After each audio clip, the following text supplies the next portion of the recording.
Hello everyone, today we're going to discuss my favorite Robotech adventure. On previous adventures, we talked about the RDF Accelerated Training Manual and the Ghost Ship adventure. If you're interested, links are in the description. The third adventure book is Lancer's Rockers, and it's pretty obscure. I don't remember too many people talking about this when it came out, but I really loved it despite its flaws.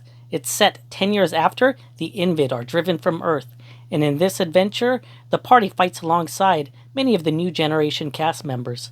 So, if you'd like to see what happens after the series, then step inside my dungeon.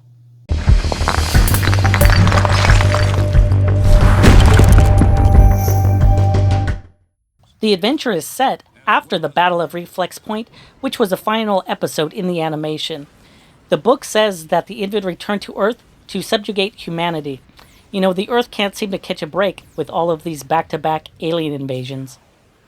The adventure starts in New Detroit. It was said during the first Robotech War, Detroit was destroyed and rebuilt. During the second Robotech War, it was a production hub once again and was left mostly intact during that war. During the third Robotech War, the Invid left New Detroit shattered. After the war, there was less than 5,000 people living in the ruined city. These people now live in a gang-ridden, destroyed city. What gives? Why does this always happen to Detroit? Detroit always seems like it's the butt of jokes. Remember the RoboCop movies? These movies were set in a futuristic Detroit, which was also portrayed as crime-ridden. I've never been to Detroit. Let me know in the comments if you've been to Detroit in the 80s, and if these stereotypes were based on any facts. Let me know how Detroit is now. Should I book my next trip there? After the third Robotech War, Detroit was decimated once again. This is when Lancer came to the city. He was able to unite and motivate the people through his leadership abilities and music. The people under Lancer's leadership were able to rid the city of crime and gangs. This is when the Detroit Rockers were created. This was a group that keeps Detroit safe and harasses the Invid occupation. The book says that 4 years prior to the start of the adventure, Lancer and Rook's personal troops were attacking an Invid hive in South Dakota. But the entire force was lost, so no one is sure what happened. We only have rumors. Were they captured or lost to the Invid? None of the Detroit Rockers knows what happened. Under the destroyed ruins of New Detroit is a tunnel system, and many of these tunnels are well preserved and even include a train system. These tunnels have become a center of Invid resistance in the area. Now there are at least 850 resistance fighters living in these underground tunnels. This is the world that the adventure takes place in, where you can play as one of the Detroit Rockers. They have day-to-day duties of protecting the city from the Invid and even bandits. They are charged with keeping these underground tunnels safe. In addition to the Invid, the party have to deal with the Eastern Bloc of Soviet independent states. In the RDF manual, they discussed this faction. They were not part of the global government, which included the Robotech forces. Remember, in these adventures, they came from the mid-80s, before the fall of the Soviet Union. This group was portrayed as adversaries to the Robotech forces. In this adventure, the Eastern Bloc forces are collaborating with the Invid, so the party will need to deal with bandits, Invid, and even human collaborators. What's great about this adventure is you can place prior characters from other Palladium Robotech books into this adventure. So if you have characters from the Sentinels or the Invid invasion, just fit them right into this adventure. The book does provide 2 new occupational character classes and 2 new skills. The first new OCC is the EBIS military personnel for people who like to play as the adversaries. The EBIS have a new unique mecha-like vehicle. The second new OCC is the REF Intelligent Agent, which is not a frontline soldier. They are trained to work alone or in small, commando-like groups. I think of them to be similar as the American Green Berets. They have 2 new skills, and I think they're pretty cool.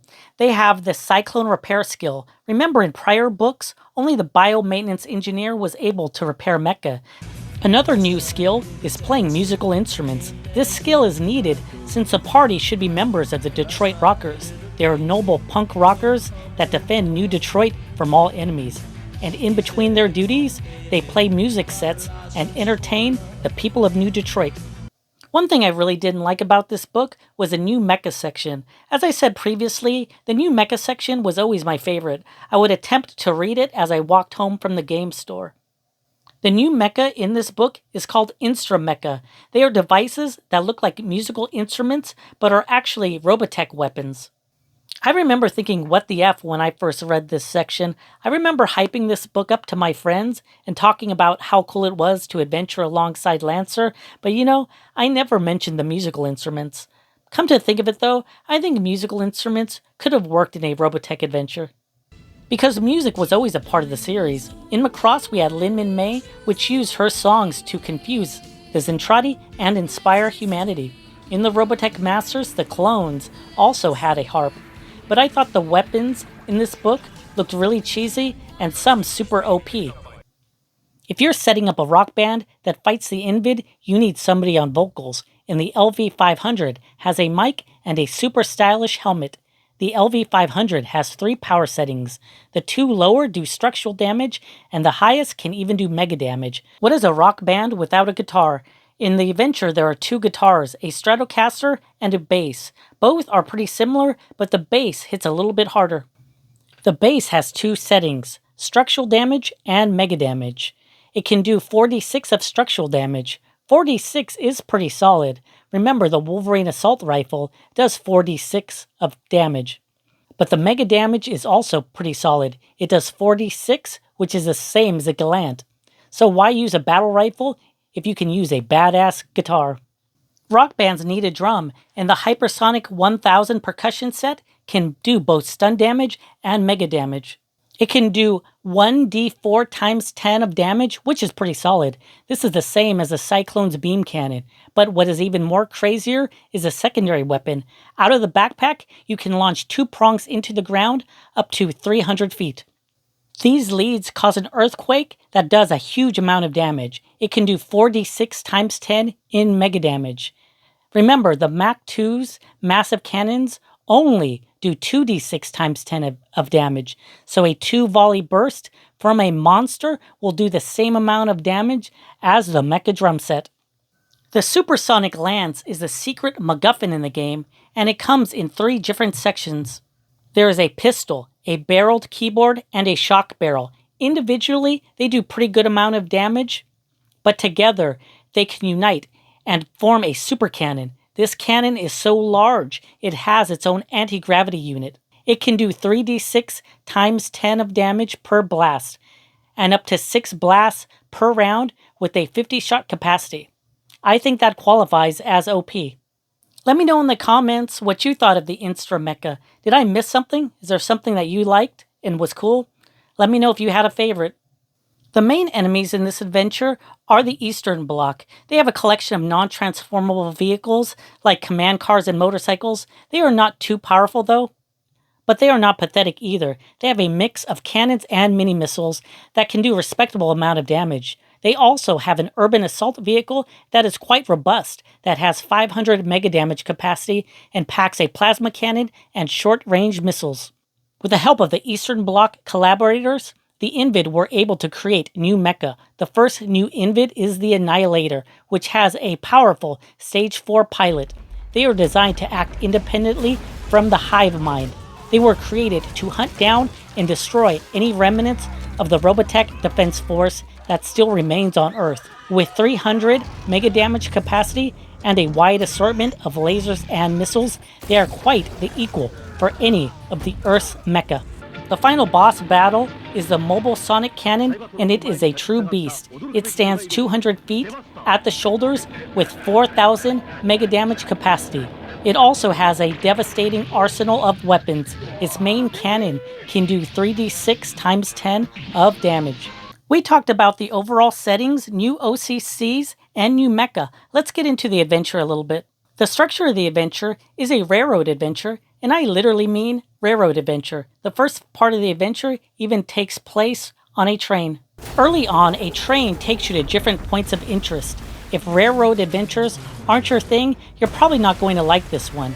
This adventure is organized into separate scenarios, but I really didn't think this was too bad because I thought of the different scenarios as different scenes in the anime.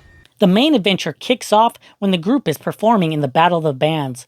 Before their performance ends, the Invid attack and the city is overrun. The party must do their best to protect the crowd. Hopefully the heroes act as rear guards to get the people to the train to get them to safety. The party's main goal is to protect the supersonic lance. You can't let the Invid get a hold of this powerful weapon.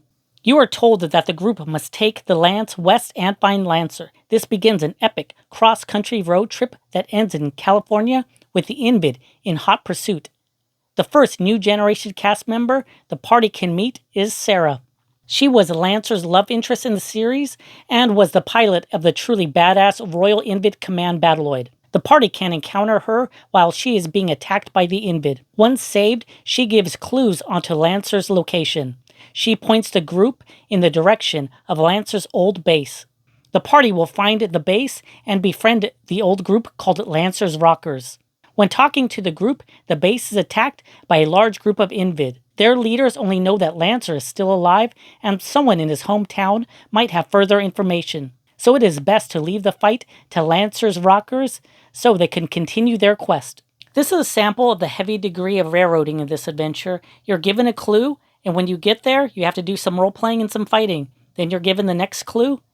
After some searching, the party does find Lancer in Tijuana. And what do you know? He doesn't want to get involved. He's kind of broken and doesn't want to continue to fight. What gives with old heroes giving up all the time? But through good role-playing, the party should be able to rekindle his fighting spirit. With Lancer back to his old form, what's next? Lancer wants to strike at the heart of the enemy's headquarters, which is in Los Angeles. There you meet Lunk and Annie, along with the California Freedom League. This is the start of an epic battle. It includes Lancer's Rockers, California Freedom League, and the Detroit Rockers. They all converge on the enemy's headquarters. This is a start of a massive battle against the Invid and the Eastern Bloc. Not only are you going to have to fight hordes of Invid and Eastern Bloc mecha, they also have a huge superweapon kaiju. Overall, I loved this book. It gave me what I was looking for in a Robotech adventure. First, it had an exciting setting that could be fleshed out into a campaign. It also provided plenty of opportunity for role-playing and combat. It also has some cool new mecha. I liked the Annihilator, and the end battle is with the freaking kaiju. How cool is that? You know, I didn't like the instrument mecha, and it's kind of railroady, but overall, this adventure is definitely worth a playthrough. Thanks everyone for watching. Time is the most important thing we have, so I truly appreciate your watch time and all the comments. Let me know if there's any other Robotech Palladium books you'd like me to cover next. And if you want to show support for the channel, just make sure you're subscribed, and this helps me bring new Robotech content to our community. And I'll see everybody on the next Dungeon Crawl.